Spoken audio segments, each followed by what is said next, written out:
گراسون براک، یک یوتیوبر جوان و معروف آمریکایی که عجیب ترین چالش یوتیوب را انجام داده. چالشی که تاکنون هیچ کس مثل اون را انجام نداده. براک قرآن رو به طور کامل، اون هم فقط در یک روز و به مدت 19 ساعت مستمر مطالعه میکنه بدون اینکه از جاش تکون بخوره. اما بعد از این 19 ساعت اتفاق خیلی عجیبی برای براک میفته. انقدر عجیب که تا چند ماه تیتر اول خیلی از خبرگزاری ها و رسانه ها میشه. I read the entire Quran in one sitting as a white boy, Christian, and I was shocked. در یک ویدیویی که اخیراً در یوتیوب و تیک تاک منتشر شده و سر و صدای زیادی به پا کرده، یک جوان مسیحی آمریکایی که یوتیوبر هم هست یک چالش بسیار عجیب را انجام داده. اتفاقی که تا کنون رخ نداده. گراسون براک در یک ویدیوی زنده چالشی رو اجرا میکنه. چالش اینطوری بود که براک در طول 19 ساعت و بدون استراحت باید در یک ویدیوی زنده و در مقابل چشم هزاران نفر قرآن رو مطالعه میکرد. اما چیزی که باعث شده بود این جوان تن به این چالش بده، پیشنهاد استادش به اون بود. وقتی که یک بحثی بین براک و استاد دانشگاه شکل میگیره، استاد صرفاً جهت شوخی و خنده از براک دعوت میکنه که اگر میتونه قرآن رو توی یک جلسه و به صورت مستمر بخونه و اون رو با کتاب مقدس مسیحیت یعنی انجیل مقایسه بکنه. اما براک این موضوع رو خیلی جدی میگیره و تصمیم میگیره که این چالش رو انجام بده. اون قبل از شروع چالش اعلام میکنه که توقع داره که قرآن مثل کتاب انجیل باشه و حتی یک لول پایین‌تر، ولی هرگز نمیتونه بهتر از انجیل باشه. براک توقع داشت در قرآن آیاتی رو پیدا کنه که درباره گروه‌های تروریستی و کشت و کشتار صحبت بشه و پیروانش رو به کشتن و جنگ دعوت بکنه. قبل از نتیجه این مقایسه عجیب و جالب باید بدونید که گراسون براک در دانشگاه تگزاس آمریکا در حال تحصیله و در یوتیوب بیشتر از 100K سابسکرایب داره و ویدیویی که این چالش رو در اون انجام داده بیشتر از 900,000 تا بازدید خورده.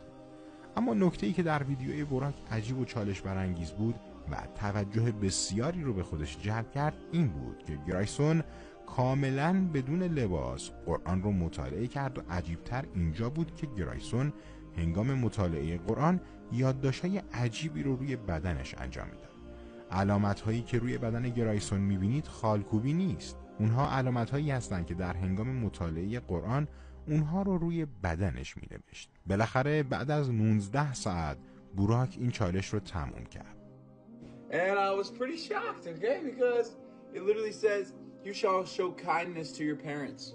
چیزی که خیلی اون رو نمیدونن اینه که براک قبل از مطالعه قرآن خیلی نسبت به اسلام و مسلمان‌ها و قرآن بدبین بود. اون هم به خاطر تبلیغات سوئی که در شبکه‌های اجتماعی اروپایی انجام میشه. اون قبل از مطالعه قرآن فقط توقع داشت که آیه‌هایی رو در قرآن ببینه که درباره کشت و کشتار و جنگ و تروریسم صحبت میکنه و مسلمان‌ها و پیروان خودش رو به این جور چیزها تشویق میکنه.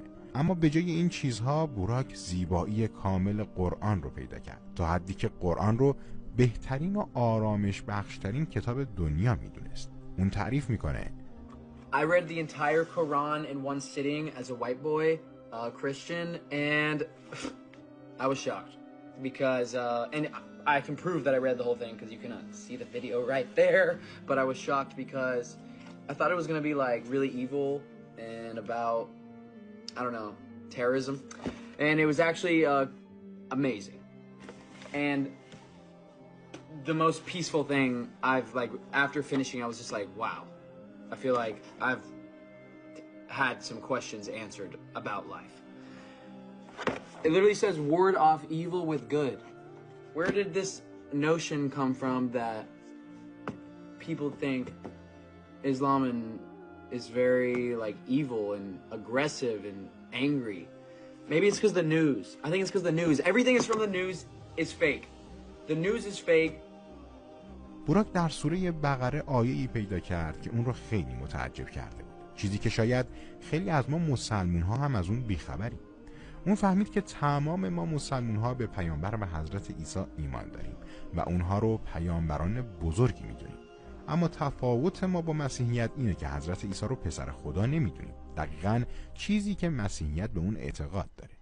اون بعد از خوندن قرآن متوجه شد که مسلمان‌ها تنها کسانی هستند که به تمام پیامبران الهی اعتقاد دارن و برای اونها احترام قائل هستند. دقیقاً برعکس برخی ادیان دیگه که به بعضی از پیامبران ایمان دارن و به برخی دیگه هم نه. بعد از مطالعه قرآن 3 ویژگی و نکته مهم توسط گرایسون بوراک کشف شد. این 3 ویژگی اینها بودن: تقوا، سرکوب نفس شیطانی و احسان به والدین. I wrote these like 15 minutes ago because I got the themes of the book. The first one being to fear God. That is the first theme of this book. It is essentially having a deep respect for God. Number 2, don't follow your desires. This is a verse from the Quran. Happy shall be he that keeps himself pure. So don't just follow your desires, because following your desires might lead you to sin. And sinning is when you go against yourself. That's what sinning is. That's what the Quran says sinning is. And lastly, this is from the Quran. Be kind to your parents. عجایب و شگفتی هایی که در قرآن وجود داشت، شخصی مثل بوراک که قبل از اون حتی تمایلی به انجیل هم نداشت سخت درگیر کرده بود و اون حالا شیفته این کتاب الهی شده بود. اون بعد از مطالعه آیات قرآن کریم فهمید که مسیحیت کنونی و امروزی واقعا تحریف شده و مسیحیت واقعی قبلی نیست. اعتقادات و باورهایی که امروزه در مسیحیت دستخوش تغییراتی شده و هیچ شباهتی به یک دین الهی و یک راه درست و سالم نداره. مسیحیتی که در اون پیامبر اون به عنوان پسر خدا و جانشین خدا شناخته میشه و به جای اینکه خداوند پرستش بشه، این حضرت مسیح هست که پرستش میشه. مسیحیتی که یک دین توحیدی بود اما امروزه در اون 3 خداوند پرستش میشن. Worshipping a human as God seems blasphemous to God. Christianity is not monotheistic. It's about an idol. It's about worshiping Jesus. Worshipping Jesus, to me, it's blasphemous because you're really worshiping yourself. You're worshiping another human. بوراک بعد از بررسی دقیق‌تر انجیل میگه که در انجیل اینطور اومده که حضرت عیسی به پیروانش دستور داده که نماز بخونن و خود اون هم نماز خونده و خداوند رو عبادت کرده. اما چطور میشه که خدای دیگر رو عبادت کنه؟ و این اولین دلیلی هست که عیسی بنده خداست و پسر خدا نیست. بالاخره گریسون بعد از این مطالعات عمیق به دین اسلام مشرف شد و اکنون اون یک مسلمونه و این گونه هست که خداوند بزرگ هر کسی رو که بخواد به طرف خودش هدایت میکنه و خداوند مهربان و رحیم است.